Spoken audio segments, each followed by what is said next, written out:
നിങ്ങളുടെ favourite shows ഇനി ഒരിക്കലും മിസ്സാവില്ല. ഇപ്പോൾ C5 കാണും നിങ്ങളുടെ ഫേവറേറ്റ് ഷോസ് തികച്ചും സൗജന്യമായി. എന്താ നിനക്കെന്നെ വിശ്വാസമില്ലേ? അതല്ല, ഇത് പക്ഷേ ഒരു കുഴപ്പമുണ്ടാവില്ലെന്നേ ഞാനല്ലേ പറയുന്നേ. എന്താ സംഭവിച്ചോ? ഞാനിപ്പോ സ്വപ്നം കണ്ടതുപോലെ എന്തെങ്കിലും സംഭവിച്ചാ അവളെ ഞാൻ കൂട്ടിക്കൊണ്ട് വരേണ്ടി വരും. അങ്ങനെ വന്നാ സ്നേഹയുടെ പേരിൽ കിട്ടേണ്ട കോടികൾ നഷ്ടമാവും.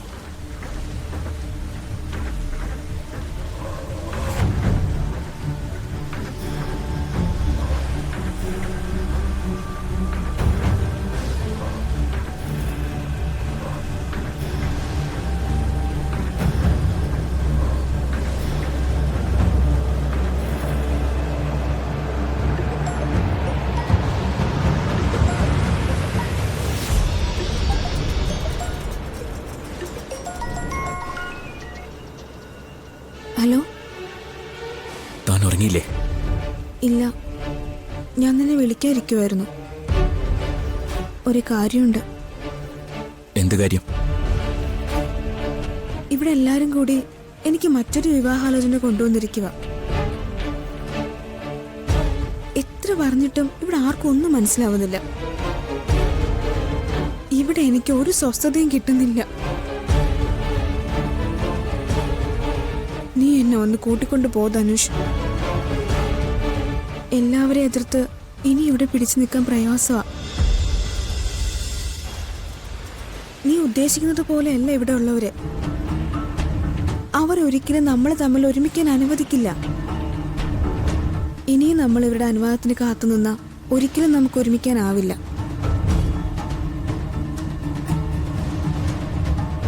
ഒരു കാര്യം ഞാൻ ഉറപ്പ് പറയാം, മറ്റൊരുത്തന്റെ താലിക്ക് കഴുത്ത് നീട്ടേണ്ടി വന്ന ധനുഷ് പിന്നെ ഒരിക്കലും എന്നെ കാണില്ല. സത്യമായിട്ടും കാണില്ല. താനിങ്ങനെ ഓരോന്നും പറയാതെ, എല്ലാത്തിനും നമുക്കൊരു പരിഹാരം ഉണ്ടാക്കാം. എന്ത് പരിഹാരം? ഞാൻ ഈ പറഞ്ഞതിൽ എന്ത് പരിഹാരം ധനുഷ് ഉണ്ടാക്കാൻ പോകുന്നേ? ഞാൻ പറയാം. അതുപോലെ തന്നെ താൻ അനുസരിക്കോ?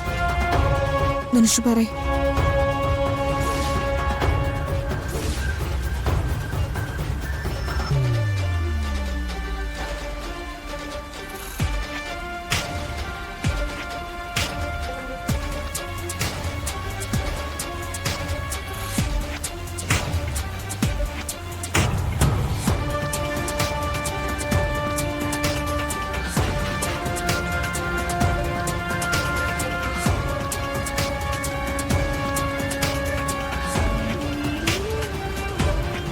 ബാക്കിയൊക്കെ ഞാൻ ഏറ്റു. എന്താ നിനക്കെന്നെ വിശ്വാസമില്ലേ? അതല്ല, ഇത് പക്ഷേ ഒരു കുഴപ്പമുണ്ടാവില്ലെന്നേ ഞാനല്ലേ പറയുന്നേ. എന്താ സംഭവിച്ചോ? മറ്റു കുഴപ്പമൊന്നും ഉണ്ടാവില്ലെന്ന് ഉറപ്പാണെങ്കിലും ഓക്കെ. ഒരു കുഴപ്പമുണ്ടാവില്ല. ഇനി ആ വിവാഹത്തെക്കുറിച്ച് ആലോചിച്ച് കൂടുതൽ ടെൻഷൻ ആവാതെ കിടന്നുറങ്ങാൻ നോക്ക്. ഞാൻ രാവിലെ വിളിക്കാം. ശരി.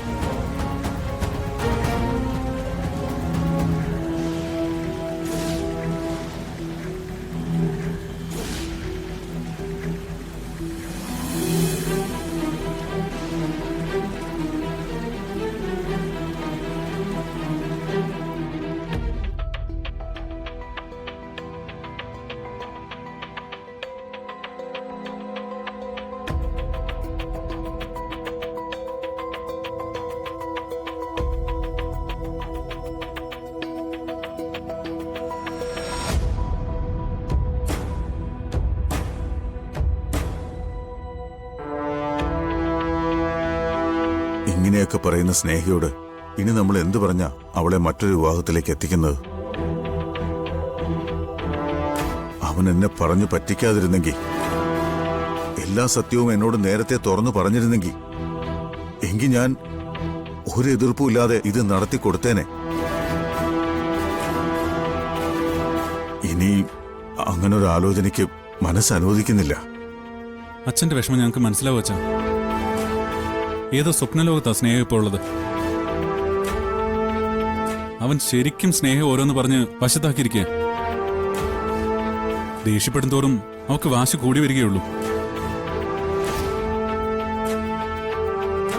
അതെ അച്ഛാ, ദേഷ്യപ്പെട്ടും തല്ലിയും അവളെ നമുക്ക് ഇതിൽ നിന്ന് പിന്മാറ്റാൻ സാധിക്കില്ല.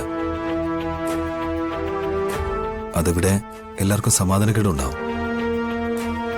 മറ്റൊരാൾ അവളുടെ ജീവിതത്തിലേക്ക് വരുമ്പോ പഴയതൊക്കെ മറക്കുമെന്ന് കരുതിയ ഞാൻ ഇങ്ങനെ ഒരു ആലോചന ഇവിടെ കൊണ്ടുവന്നത്. അത് മനസ്സിലായി മോളെ. എല്ലാവർക്കും മനസ്സിലായിട്ടും അവൾക്കത് മനസ്സിലാവുന്നില്ലല്ലോ. മനസ്സിലാവും അച്ഛാ, കുറച്ച് സമയമെടുക്കുന്നേ ഉള്ളൂ.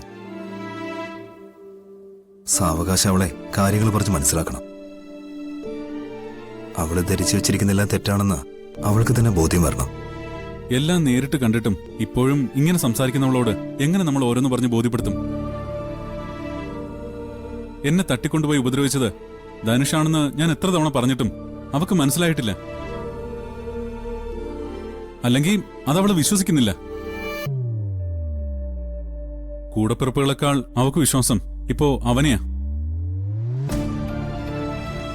അങ്ങനെ ഒരു ആറ്റിറ്റ്യൂഡിൽ നിൽക്കുന്നവളോട് സമാധാനത്തിൽ സംസാരിച്ച അവക്ക് മനസ്സിലാവൂ? ഞാൻ പറയുന്നത് അവളുടെ സമ്മതത്തിന് കാത്തു നിൽക്കാതെ നമുക്ക് ഈ വിവാഹമായി മുന്നോട്ട് പോകാന്ന. സമയാവുമ്പോ അവളങ്ങ് സമ്മതിച്ചോളും. സച്ചേട്ടാ, നമ്മൾ വാശി പിടിക്കേണ്ട സമയമല്ല ഇത്. അവളെ ഏതെങ്കിലും വിധത്തിൽ കാര്യങ്ങൾ പറഞ്ഞ് മനസ്സിലാക്കാൻ ശ്രമിക്കാം. താനിപ്പോഴും അത് തന്നെയാണ് പറയുന്നത്. അവള് പറഞ്ഞിട്ട് പോയതൊക്കെ താനും കേട്ടതല്ലേ? അച്ഛനും നമ്മളും മാറി മാറി പറഞ്ഞിട്ട് മനസ്സിലാവാത്തൊരു കാര്യം താനിനി ആരെക്കൊണ്ട് പറയിപ്പിക്കാനാ നോക്കുന്നേ? എന്റെ അഭിപ്രായം ഞാൻ പറഞ്ഞു കഴിഞ്ഞു.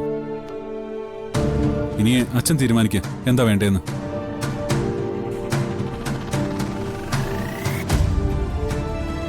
സ്നേഹയെ ധനുഷിനെ പിടിച്ച് ഏൽപ്പിക്കുന്നതൊഴികെ മറ്റെന്തിനും ഞാൻ കൂടെ കാണും.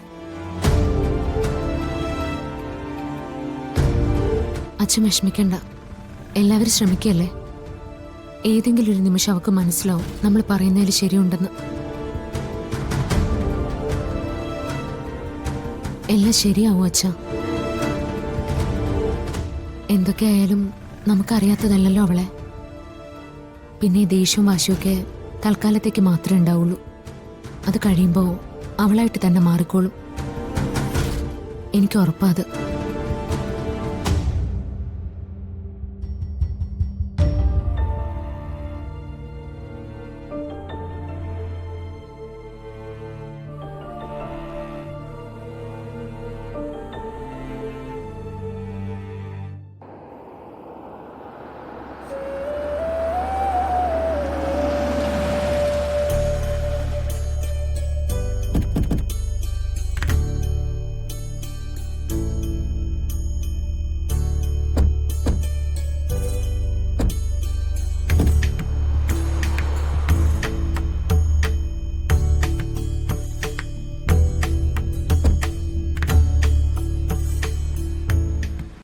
ഡൗൺലോഡ് ചെയ്യൂ C5 ആപ്പ്. കാണൂ എല്ലാ എപ്പിസോഡുകളും സൗജന്യമായി.